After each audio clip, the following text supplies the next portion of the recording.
아프가니스탄 사태가 국제사회가 우려하는 최악의 시나리오로 흘러가고 있습니다. 국제부 정광열 기자와 자세한 얘기 나눠보겠습니다. 어서 오십시오. 자, 정 기자, 앞서 리포트에서 봤습니다마는 탈레반에서 다시 공포정치가 부활하고 있다, 이런 얘기가 들리고 있습니다. 탈레반은 이슬람 근본주의를 내세우고 있잖아요. 20여 년 전에 아프가니스탄을 통치할 때 이미 여성과 아이들을 인권을 탄압하는 아주 그런 극악무도한 공포 정치를 선보인 적이 있거든요. 이게 다시 부활하는 건가 우려가 큽니다. 그렇습니다. 영국 일간지 가디언이 이런 보도를 했는데요. 여성들이 부르카로 전신을 가리지 않았다거나 남성 보호자와 동행하지 않았다는 이유로 이 탈레반 조직원들에게 맞을까 봐 무서워서 집 밖으로 나오질 않는다는 그런 기사를 내보냈습니다. 예, 특히 여성과 아이들이 공포에 떨고 있군요. 그렇죠. 이 부르카라고 하는 게 눈도 가리는, 그러니까 망사로 눈까지 가리는 걸 말하죠? 그렇습니다. 예. 사실 이 눈을 빼고 전신을 다 가리는 것이 니캅인데요. 예. 이 니캅보다 더 보수적인, 어떻게 보면 탈레반 여성 억압의 상징과도 같은 복장이 바로 이 부르카라고 할 수가 있습니다. 탈레반 지도부가 아직 부르카 착용과 관련해서 정확한 지침을 내린 것은 아니지만 무장한 탈레반 조직원이 부르카로 신체를 가리지 않았다는 이유로 식료품을 사러 집 밖에 나온 여성들을 위협해서 다시 들여보내는 그런 모습이 포착됐다는 외신 보도도 나오고 있습니다. 특히 또 탈레반이 점령지에서 이 소녀들과 남편을 잃은 젊은 여성들을 조직원과 강제로 결혼시킨다는 그런 얘기까지 돌고 있는데요. 일례로 프랑스 24 방송은 탈레반이 일일이 호구 조사를 하면서 조직원들과 결혼시킬 12살에서 45살 미만 여성 명단을 작성하고 있다는 얘기가 들린다, 이런 보도까지 하고 있습니다. 예. 예전에 이 소녀들과 결혼하고 싶어가지고 강제로 탈레반으로 직접 찾아가는 그런 어처구니 없는 일도 있었는데 정말 끔찍합니다. 그런데 이 탈레반 지도부가 수도인 카불을 점령했을 당시에 이제 우린 그런 거 없다, 우린 개방적인 정책을 펴겠다, 믿어달라, 이렇게 얘기를 하진 않았나요? 그렇습니다. 일단 국제사회의 우려와 비판을 의식했는지 탈레반 대변인이 AP통신과의 인터뷰에서 우리는 개방적이고 포용적인 이슬람 정부를 만들겠다, 이렇게 주장을 했습니다. 예. 아무래도 이제 미국 국무부가 여성 인권을 존중하고 알카에다와 같은 극단주의를 피할 경우에는 탈레반 정부를 인정해주겠다, 이렇게 밝힌 것을 고려한 발언으로 풀이가 되는데요. 예. 하지만 또 탈레반 대변인은 히잡만 쓴다면은 교육을 받고 직장에 갈 수도 있다, 이런 얘기까지 했습니다. 예. 그런데 최근에 이 아프간 출신 BBC 앵커와의 전화 인터뷰에서는 범죄자에 대한 투석형, 또 공개 교수형 등을 다시 도입할 거냐 이렇게 물으니까 판사들과 법에 달렸다면서 부인하지를 않았습니다. 예. 이 탈레반이란 그 조직이 이 세부 종파와 지역에 따라서 워낙 여러 집단이 뭉쳐있는 그런 조직이기 때문에 지도부 일부의 성향이 20년 전과는 뭐 다를 수는 있어도 예. 여전히 극단적인 이슬람주의에 갇힌 강경파가 대다수라는 게 문제고요. 예. 또 실제로 카불에 남은 자유유럽방송 소속의 한 기자는 이 자신의 트위터에 지금 대부분 방송에서 여성 아나운서를 출연시키지 않고 있고 음악도 틀지 않는다, 이런 글을 남겼습니다. 벌써 시작이 됐군요. 그렇습니다. 현재 아프간 방송에서는 뉴스와 드라마가 사라졌고요.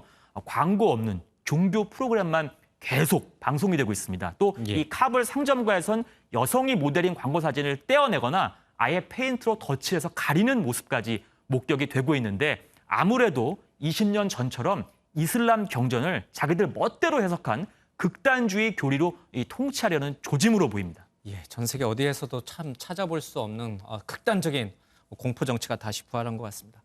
그런데 이 싸움 한번 제대로 해보지도 못하고 국민을 버리고 도망간 전직 대통령, 지금 어디에 있습니까? 행방이 묘연합니다. 그렇습니다. 참 못난 지도자라는 그런 그렇죠. 생각이 드는데요. 이 수도 카불이 함락 위기에 처했을 때 누구보다 빨리 국외로 도피한 사람이 다름 아닌 아슈라프 간이 아프가니스탄 대통령이었습니다. 예. 사실 이 긴박한 와중에도 돈을 가득 실은 차 넉 대와 함께 탈출을 했는데요. 이 챙긴 돈을 모두 탈출용 헬기에 실으려고 했는데 헬기가 무거워서 뜨지를 못해서 일부를 활주로에 버렸다고 합니다. 예.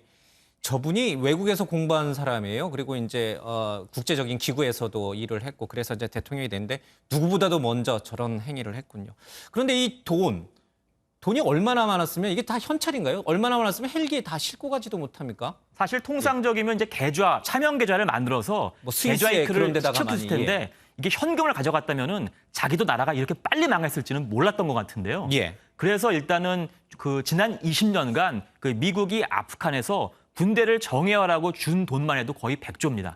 아마 이 100조에서 일부를 횡령하지 않았을까 예. 이런 얘기들도 지금 현지에서 나오고 있다고 합니다. 그렇죠. 스스로 벌어가지고 저렇게 헬기에 싣지 못할 정도로 돈을 갖고 있지는 못했을 거예요. 그렇습니다. 그런데 지금 이 행방과 관련해서는 정확한 소스가 안 나오고 있어요. 외신 보도를 보면 제각각이에요. 그렇죠? 그렇습니다. 일단 알자지라 방송은 우즈베키스탄 수도 타슈켄트에 갔다고 보도를 했고요. 예. 또 러시아 스푸트니크 통신은 현재 오만에 있다 이렇게 전했습니다. 또 반면 이란 메으르 통신은 지금 어디에 있는지는 진짜 알 수 없는데 결국 미국에 갈 것이다 이렇게 보도를 하고 있는데 결과적으로 어디에 있는지는 현재 아무도 모르는 상황인데요. 이 통치는 하수였는데 도망은 참 고수 같습니다.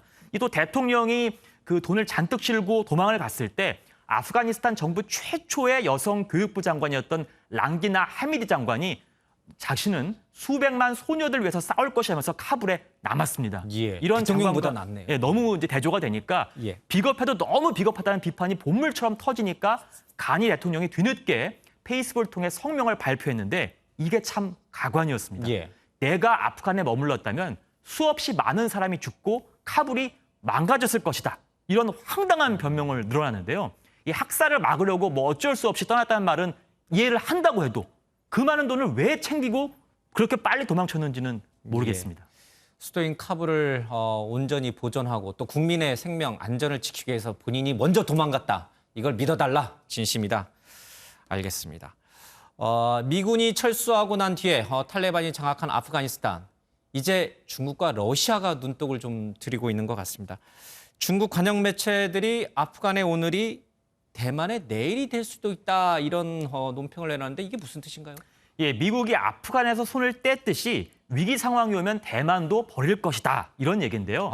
예. 중국의 관영 매체 환구시보는 대만 해협에서 전면전이 벌어지면 미군 지원은 결국 오지 않을 것이고 대만은 항복할 수밖에 없다. 그때 대만 고위 관리들은 비행기를 타고 도망가야 할 것이라는 내용의 사설을 내보냈습니다. 예. 어제는 사이공, 오늘은 아프간, 내일은 대만이란 논리로 이제 미국만 믿고 중국에 대들었다가는 아프간 꼴이 날 수 있으니까 니들 조심해라. 이렇게 대만을 위협한 겁니다.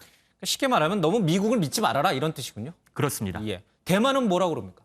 일단 총리격인 수전창 행정원장이 언론 기고를 통해서 대만이 먼저 내부적으로 혼란에 빠지지 않는 한 외부의 어떤 무력에도 맞설 수 있다면서 이 아프간과 싸잡아서 비교하지 말라 이렇게 발끈했습니다. 예. 참 이 국제 외교 정치라고 하는 것은 정말 냉혹합니다. 그렇죠? 예. 자, 지금까지 정광열 기자였습니다. 잘 들었습니다.